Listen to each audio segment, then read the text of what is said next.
সকলকে ইম্মানুয়েল। শিরোনাম: যিশুর হাতে অল্পই যথেষ্ট। মার্ক 6 অধ্যায় 30 থেকে 44। প্রিয় দর্শক, আমরা অনেক সময় ভাবি আমার যা আছে তা কি যথেষ্ট? অল্প সামর্থ্য, অল্প শক্তি, অল্প বিশ্বাস, এই অল্প নিয়ে কি ঈশ্বর বড় কিছু করতে পারেন? আজকের বাইবেল পাঠ মার্ক 6 অধ্যায় 30 থেকে 44 আমাদের শেখায় যিশুর হাতে দিলে অল্পই অসীম হয়ে যায়। যিশু ও তার শিষ্যরা নির্জন স্থানে গেলেন বিশ্রামের জন্য, কিন্তু হাজার হাজার মানুষ সেখানে জড়ো হলো।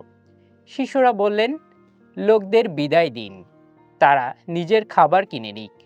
কিন্তু যিশু বললেন, তোমরাই ওদের খেতে দাও। তখন তাদের কাছে ছিল মাত্র 5টি রুটি, 2টি মাছ।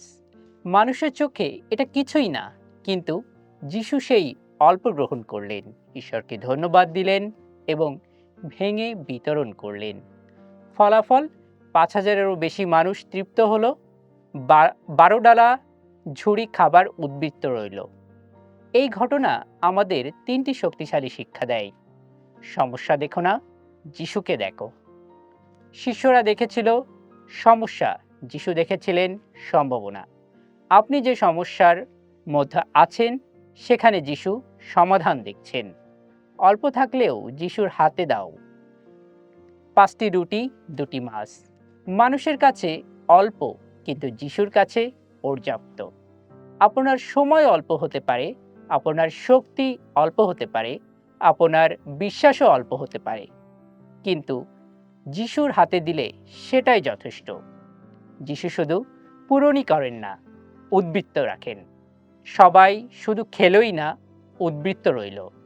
আমাদের ঈশ্বর অভাবের ঈশ্বর নন, তিনি প্রাচুর্যের ঈশ্বর। আজকে যিশু আপনাকে জিজ্ঞেস করছেন, তোমার কাছে কি আছে?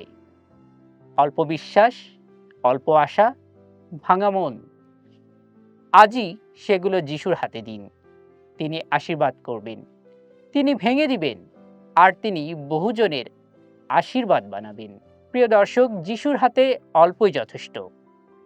আপনি যদি এই বার্তায় আশীর্বাদ পান, তাহলে অবশ্যই আপনার সমস্ত কিছু, আপনার নির্ভরতা ঈশ্বরের উপর ছেড়ে দিন, যেমনটি আমি আমার সমস্ত কিছু ঈশ্বরের উপর ছেড়ে দিয়েছি। ধন্যবাদ সকলকে। আমিন।